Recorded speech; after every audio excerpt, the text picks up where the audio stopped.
আপনার কি হঠাৎ দাঁতের তীব্র ব্যথা বা অপারেশনের পর ব্যথা অথবা শরীরের তীব্র ব্যথার জন্য ডাক্তার রোলাক্টিন এমজি ট্যাবলেট খেতে বলেছেন?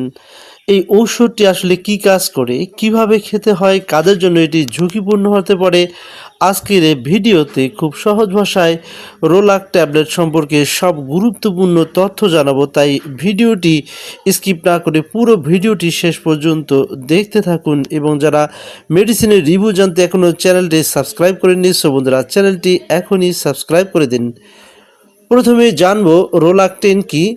রোলাক হলো কিটোরোলাক্ট্রোমেথামাইন 10 mg সমৃদ্ধ একটি ব্যথানাশক ঔষধ। এটি একটি NSAID ঔষধ, অর্থাৎ non steroidal anti inflammatory drug গ্রুপের ঔষধ। এই ওষুধটি শরীরে ব্যথা এবং প্রদাহ সৃষ্টি করা কিছু কেমিক্যাল কমিয়ে ব্যথা উপশম করতে সাহায্য করে। রোলাক্টিন এমজি ট্যাবলেটটি কি কাজ করে এবার আমরা সে সম্পর্কে জানবো। ডাক্তাররা সাধারণত এই ওষুধটি ব্যবহার করেন অপারেশনের পরে তীব্র ব্যথা সারাতে, অথবা দাঁতের তীব্র ব্যথা সারাতে, অথবা আঘাতজনিত ব্যথা সারাতে।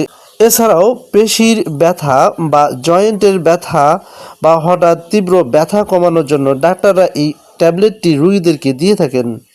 রোলাক 10 মিলিগ্রাম ট্যাবলেটটি উৎপাদন করেছে রেনাটা ফার্মাসিউটিক্যাল লিমিটেড এবং প্রতিটি ট্যাবলেটের দাম হচ্ছে বর্তমান বাজার মূল্য 12 টাকা। ট্যাবলেটটি কিভাবে খেতে হয়? সাধারণত ডাক্তার রোগীর অবস্থা অনুযায়ী ডোজ নির্ধারণ করে থাকেন। ডাক্তার অনেক ক্ষেত্রে প্রতি 4 ঘন্টা পরপর অথবা 6 ঘন্টা পরপর এই ট্যাবলেটটি খাওয়ার পরামর্শ দিয়ে থাকেন, অথবা দৈনিক 2 থেকে 3 বেলা খাওয়ার পরামর্শ দিয়ে থাকেন। তবে নিজের ইচ্ছে মতো এই ট্যাবলেটটি খাওয়া যাবে না এবং অতিরিক্ত ডোজ নেওয়া যাবে না এবং দীর্ঘদিন ব্যবহার করা যাবে না। ডাক্তারের পরামর্শই সব থেকে গুরুত্বপূর্ণ, অর্থাৎ ডাক্তার যেভাবে পরামর্শ দেয় সেভাবেই এই ট্যাবলেটটি খেতে হবে। অনেকেই প্রশ্ন করে থাকেন রোলাক ট্যাবলেটটি কতদিন খেতে হয়। কিটোরোলাক সাধারণত স্বল্প সময়ের জন্য ব্যবহার করা হয়ে থাকে। অনেক ক্ষেত্রে 5 থেকে 10 দিনের মধ্যে ডাক্তাররা এই ট্যাবলেটটি ব্যবহার করার পরামর্শ দিয়ে থাকেন। কোনো পার্শ্ব প্রতিক্রিয়া আছে কিনা? সব ওষুধের মতো রোলাকের কিছু সামান্য পার্শ্ব প্রতিক্রিয়া দেখা যেতে পারে, যেমন বমি ভাব, অথবা পেট ব্যথা বা বদহজম, অথবা মাথা ঘোরা বা ঘুম ঘুম ভাব। এ ধরনের সমস্যা হলে দ্রুত চিকিৎসকের সাথে যোগাযোগ করতে হবে।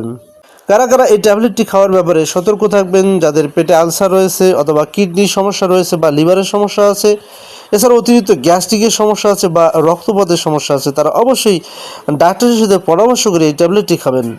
গর্ভাবস্থায় এবং স্তন্যদানকালে এই ট্যাবলেটটির ব্যবহার। গর্ভাবস্থায় এবং বুকের দুধ খাওয়ানো মায়েদের এই সময় এই ওষুধ খাওয়ার আগে অবশ্যই চিকিৎসকের পরামর্শ দিতে হবে। সম্মানিত ভিউয়ার্স, আশা করি রোলাক 10 mg ট্যাবলেট সম্পর্কে গুরুত্বপূর্ণ তথ্য জানতে পেরেছেন।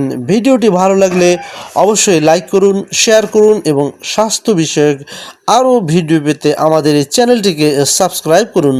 সো ধন্যবাদ, আজকের মতো এখানে বিদায় নিচ্ছি।